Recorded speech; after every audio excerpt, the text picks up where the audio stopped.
Excellencies, ladies and gentlemen, 2024 marks the halfway point of the 2030 Agenda for Sustainable Development. The SDGs provide the most comprehensive framework to address our most urgent challenges, from eradicating hunger and poverty to accelerating climate action and ensuring quality education. And they have as their docking station Goal 5 on gender equality. The importance of this goal and of women's political participation has never been clearer. Advancing women's participation is critical, not only because women are significantly underrepresented in decision-making, but also because the future of democracy and achievement of peaceful societies depends on it.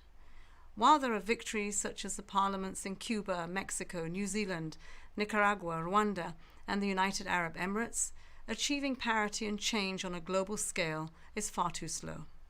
Structural barriers, harmful social norms, and violence continue to undermine women's participation and well-being.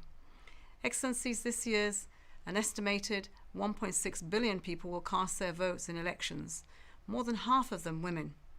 Yet women's political participation is under threat.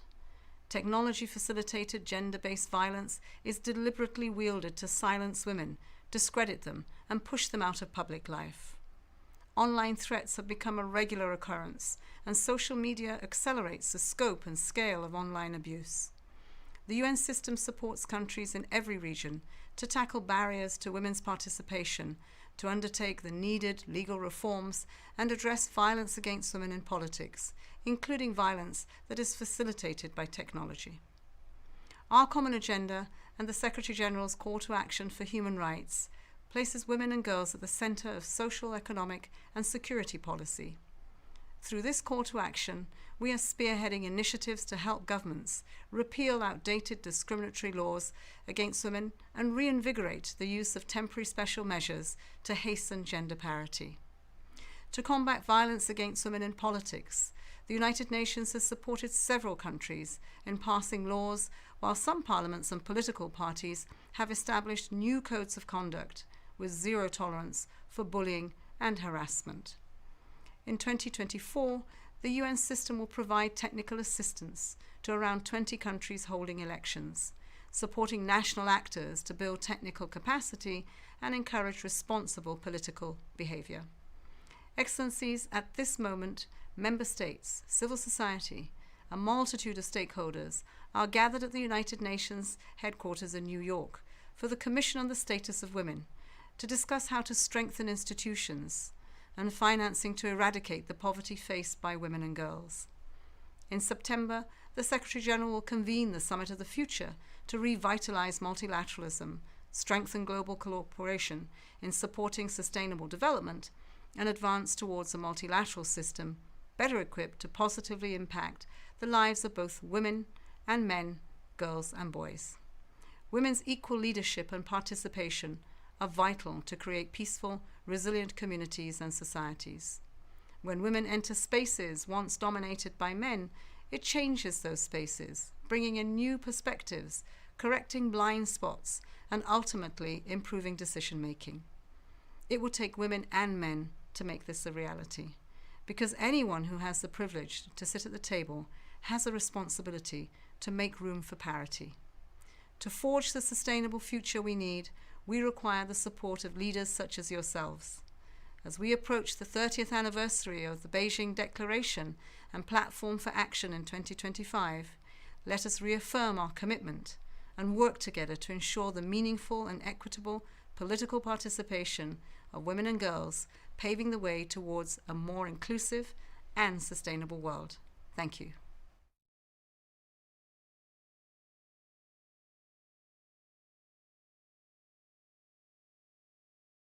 Dear participants of the Women Political Leaders Summit, you are discussing democracy in 21st century. I believe that 21st century really started this year. With the development of new technological tools, we risk to be in the situation during this very important European elections year, where people will not know what to believe anymore. Picture may not be a real picture, video may not be a real video. Of course, faking audio has been a problem already for several years. Misinformation and disinformation, unfortunately, are clear participants of this year's European elections. There are no really good tools, but I think we must understand that our people will be a little bit confused. New technologies are a fantastic thing, but making sure that people can still talk from heart to heart, from face to face, even if they are somewhere online or in the cloud, is becoming increasingly difficult. How to overcome this? Well, I believe that the only way forward is to honestly discuss how to make sure that content unmarked as true coming from trusted sources. This cannot be done. I am quite sure that in 21st century, building trust and rebuilding trust is the most important thing in politics and in general in leadership. I wish you all the best in your discussions.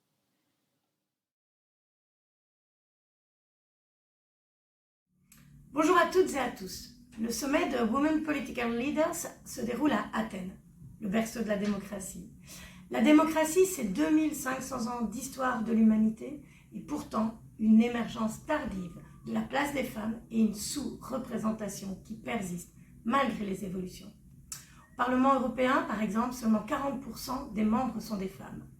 Selon les chiffres de l'ONU, il y a aujourd'hui 28 femmes chefs d'État et ou au gouvernement. Au rythme actuel, il faudra 130 ans pour que la parité dans les décisions politiques du plus haut niveau soit atteinte. Le combat pour une véritable égalité n'est donc pas terminé. Il est pourtant nécessaire et profite à tout le monde, dans tous les secteurs de la société. Selon la Banque européenne d'investissement, l'implication des femmes au niveau des postes de décision est non seulement un impératif pour garantir une société juste et égalitaire, mais aussi bénéfique car elle rend les sociétés plus résilientes et plus performantes. Et pourtant, les obstacles restent nombreux. Stéréotypes de genre, sexisme, conservatisme, autant de phénomènes qui se reproduisent encore dans l'espace numérique. Selon l'UNESCO, les grands modèles de langage liés à l'intelligence artificielle ont une propension importante et inquiétante à produire des stéréotypes de genre, des clichés raciaux et des contenus homophobes. Plus spécifiquement, dans le domaine politique, les femmes sont 3 fois plus touchées que les hommes en matière de cyberviolence. L'espace en ligne est devenu un terrain où certains cherchent à réduire au silence les femmes, impactant leur liberté d'expression dans le monde réel, particulièrement lorsqu'elles prennent leur place aux fonctions dirigeantes. C'est notamment pourquoi nous devons être vigilants et proactifs. Je salue notamment la directive sur l'intelligence artificielle proposée par l'Union européenne, qui vise à réglementer les violences en ligne de la même manière qu'elle l'est hors ligne. Elle intègre une perspective de genre afin de traiter les questions de haine et de violence envers les femmes en ligne. Nous devons tout faire pour encourager les femmes en politique et les soutenir à prendre leur juste place en toute sérénité. C'est un enjeu de démocratie majeur et je me réjouis qu'il soit au cœur des discussions aujourd'hui.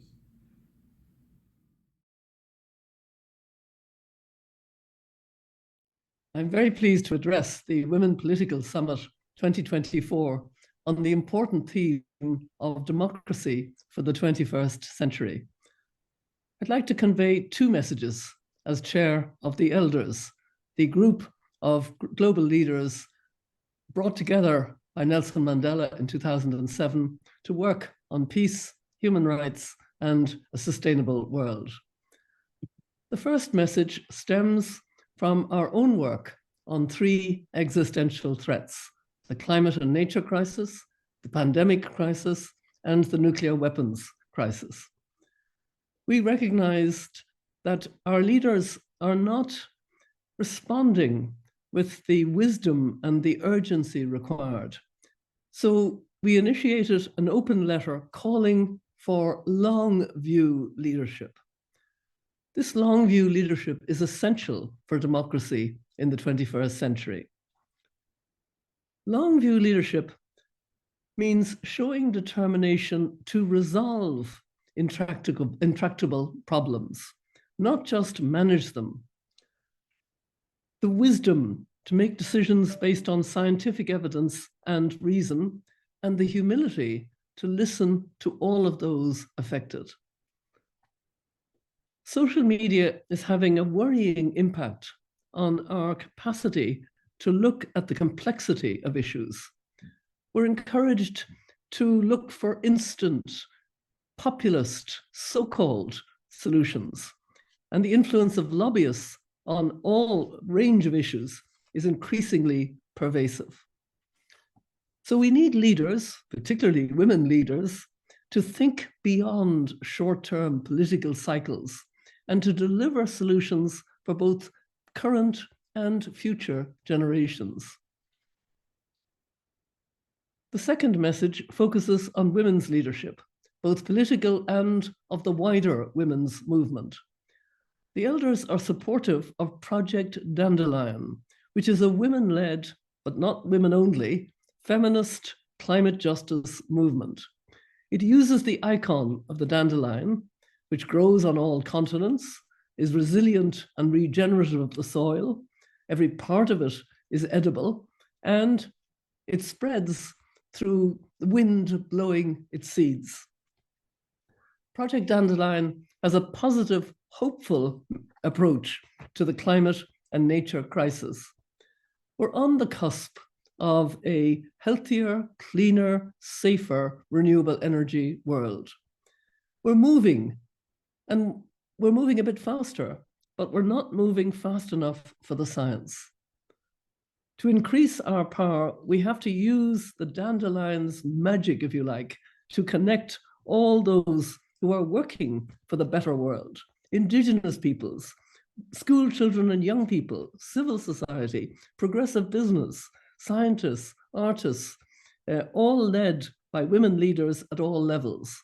And with greater sense of our power, we can then exert the necessary push for moving faster, and in particular, moving the money faster, moving out of paying for and subsidizing what is harming us, and instead supporting what is our future, the renewable energy. So the task is immense, but let's remember the words of Nelson Mandela. It always seems impossible until it is done. So I hope you have a very productive meeting. Thank you very much.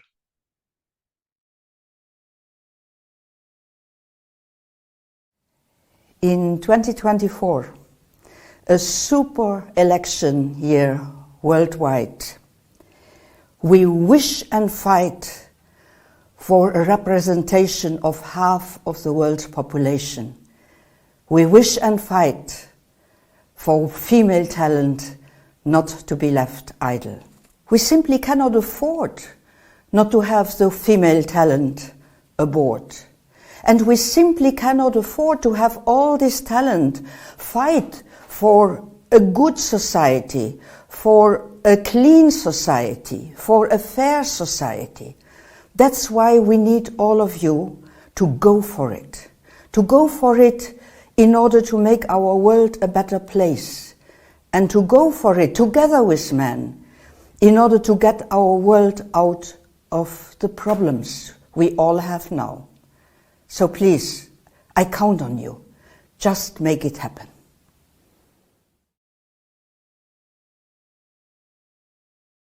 Dear friends, gender equality is right for the individual, but it is also very beneficial for the society as a whole.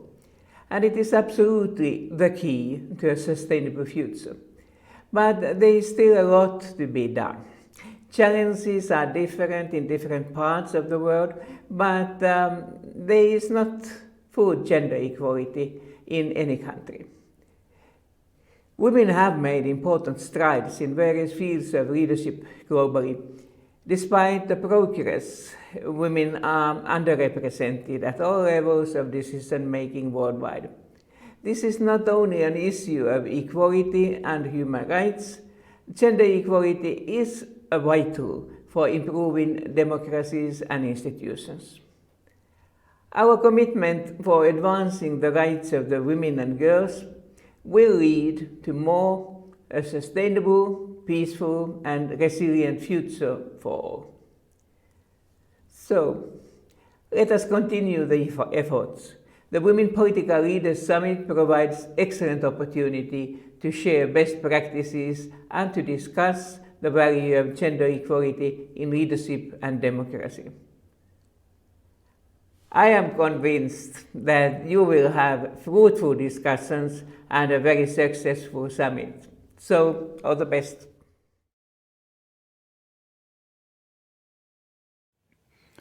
Dear colleagues and friends, just as democracy depends on equal representation and participation, so achieving health for all depends on gender equality and human rights. And yet, while women make up 2/3 of the health workforce globally, on average they earn 1/4 less than their male colleagues and occupy only 1 in 4 global health leadership roles. The health workforce needs to demonstrate gender equality, fair and equal pay, decent, safe and respectful working conditions, and equal career opportunities. A diverse and representative health workforce improves patients' access to care, their perceptions of care, and their health outcomes. WHO is committed to increased representation of women in health leadership positions, so policies and programs are informed by the needs and perspectives of women and girls. We work with countries to address the root cause of disparities in women's and girls' health and to make the health sector a driving force for gender equality. WHO is also walking the talk with our own commitment to a diverse and inclusive workforce. Last year, we reached gender parity across our workforce, and we have nearly doubled the number of women in senior positions in the last 6 years. Thank you all for your commitment to a healthier, safer, fairer world for all women and girls. Echaristo, I thank you.